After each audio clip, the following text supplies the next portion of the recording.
दोस्तों, एक प्राचीन कथा के अनुसार मकर संक्रांति के दिन इस एक चीज का दान जरूर करना चाहिए। दोस्तों, हर साल मकर संक्रांति का पर्व मनाया जाता है। जब सूर्य देव मकर राशि में प्रवेश करते हैं तो इस दिन को मकर संक्रांति कहा जाता है। मकर राशि के स्वामी शनि देव है। इस दिन सूर्य देव अपने पुत्र शनि से मिलने के लिए आते हैं।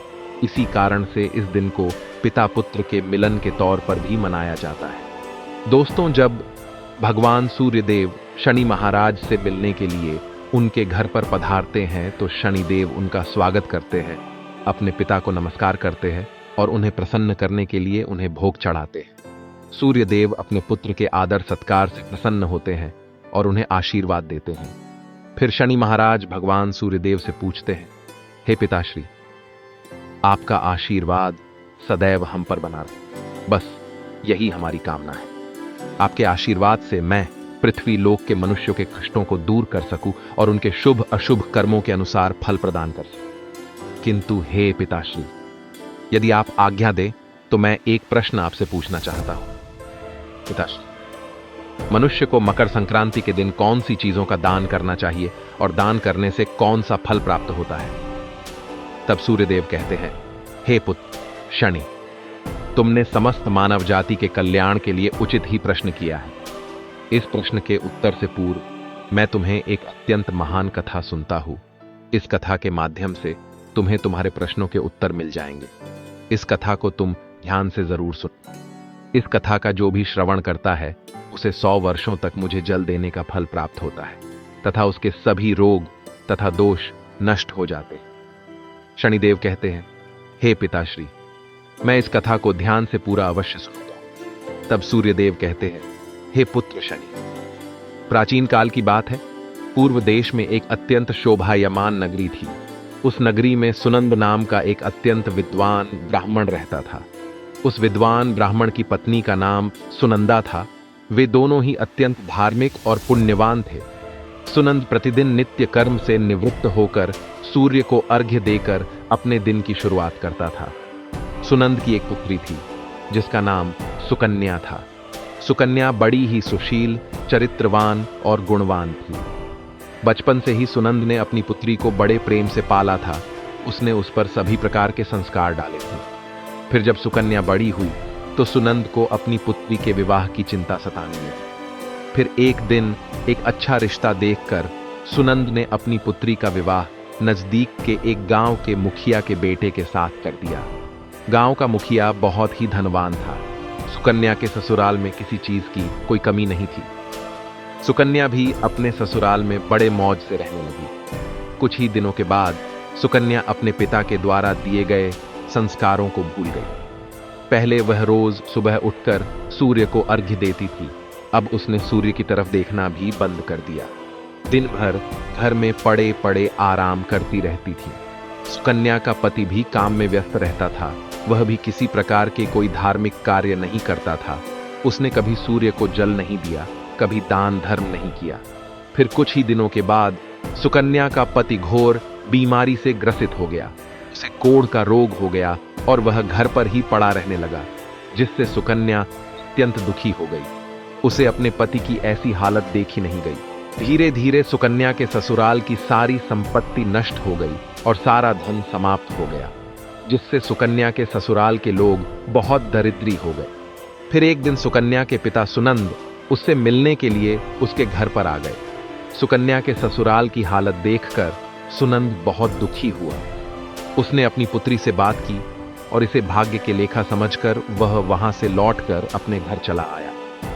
सुनंद भगवान सूर्यदेव से प्रार्थना करने लगा और पूछने लगा, हे प्रभु, मैंने तो प्रतिदिन आपकी सेवा की है, प्रतिदिन आपको जल चढ़ाया है, किंतु फिर भी मेरी पुत्री को इतना कष्ट क्यों उठाना पड़ रहा है?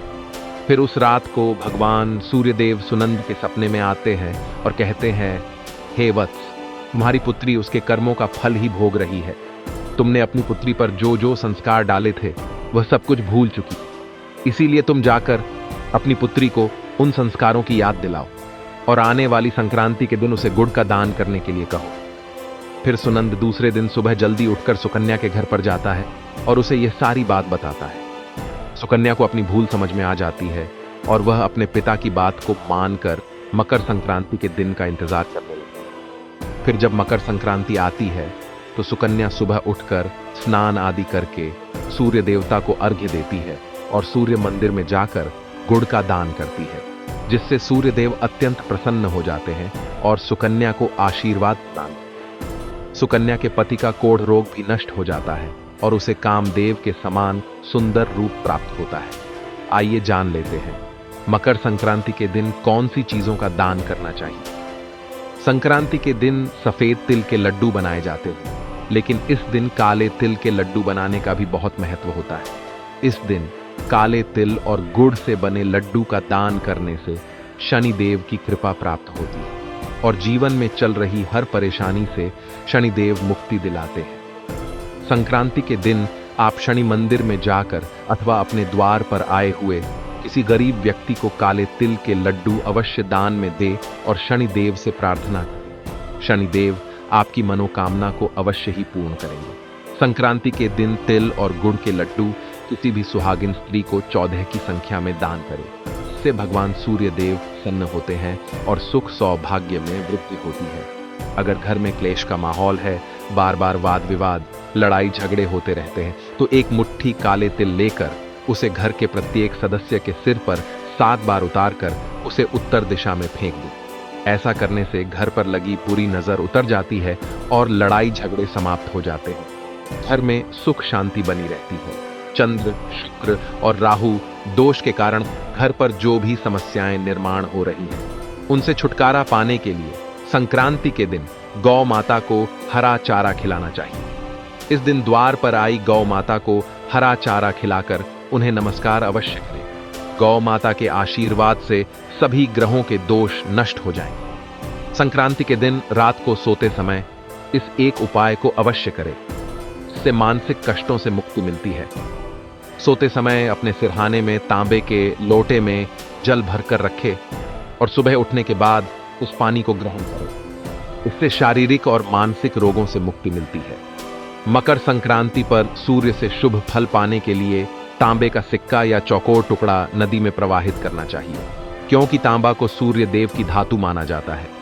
इस तांबे की वस्तुओं का दान करने से तथा तांबे के पात्र में जल का पान करने से कई प्रकार के रोगों से छुटकारा मिलता है। तांबे का सिक्का नदी में प्रवाहित कर देने से आपके शरीर के अंदर के सभी रोग नष्ट हो जाते हैं। अगर ऐसा करना संभव न हो तो गुड़ एवं कच्चे चावल एक लाल कपड़े में बांधकर नदी में प्रवाहित करें। ऐसा करने से कुंडली में स्थित सूर्य दोषों में कमी आती है और बुरे दिन दूर होते हैं।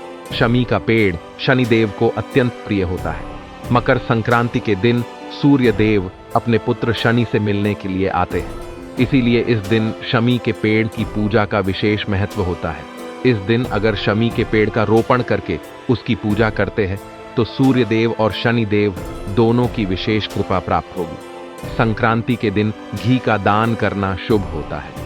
इस दिन घी का दान करने से मान सम्मान, यश और भौतिक सुविधाओं की प्राप्ति होती है। तो दोस्तों, आपको यह कथा कैसी लगी कमेंट करके जरूर बताएं। जानकारी अच्छी लगी तो वीडियो को लाइक जरूर करें और कमेंट में जय सूर्य देव अवश्य लिखें। साथ ही चैनल को सब्सक्राइब करें। आप सभी का धन्यवाद।